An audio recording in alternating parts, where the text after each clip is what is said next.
Shalom à toutes et à tous et merci d'être fidèles à Wake Up, la matinale à la gloire de l'Éternel. C'est toujours un réel plaisir pour nous de vous retrouver tous les matins pour se réveiller à la gloire de l'Éternel, on l'a dit, pour commencer la journée avec la parole de Dieu, avec également des informations. Pasteur Zézé, bonjour. Bonjour. Vous allez bien? Par la grâce de Dieu. Merci d'être avec nous ce matin. Jean-Richard, bonjour. Bonjour Aniel et shalom à tous. Docteur Ancotier Amos, bonjour. Bonjour. Vous allez bien? Je vais bien.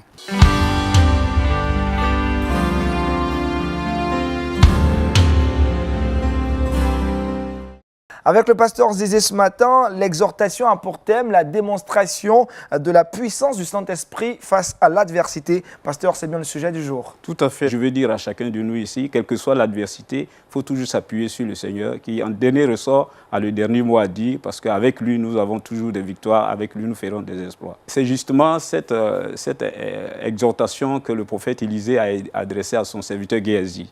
Géasi, il s'est réveillé le matin, il a vu que tout le périmètre dans lequel il se trouvait était envahi par l'armée adverse. Et donc il s'est écrié, qu'allons-nous faire? Nous allons mourir. Élisée, qui est l'homme de Dieu, qui est en connexion étroite avec l'Éternel, a prié en disant, Seigneur, ouvre les yeux de mon serviteur pour qu'il comprenne, qu'il voit la même chose que moi.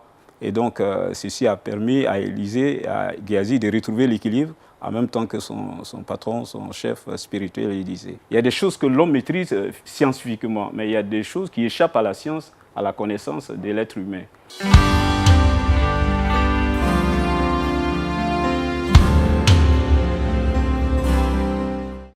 Docteur Ancotier Amos, le sujet du jour avec vous, le diabète de l'enfant. On va revenir principalement sur la définition du diabète pour ces personnes qui viennent à peine de nous prendre en cours.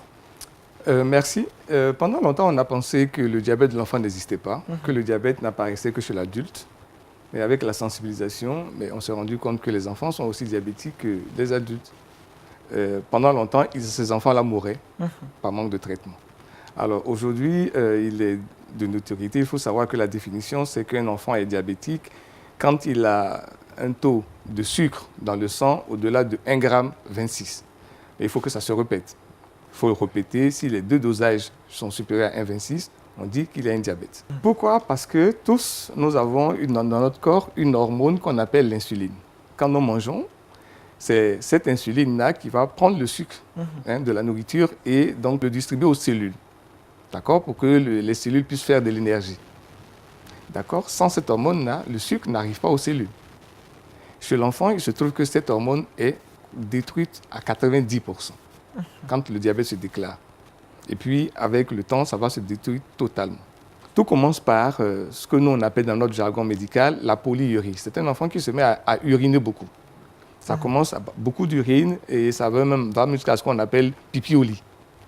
Un enfant qui est diabétique, les contraintes, c'est qu'il faut qu'il se pique.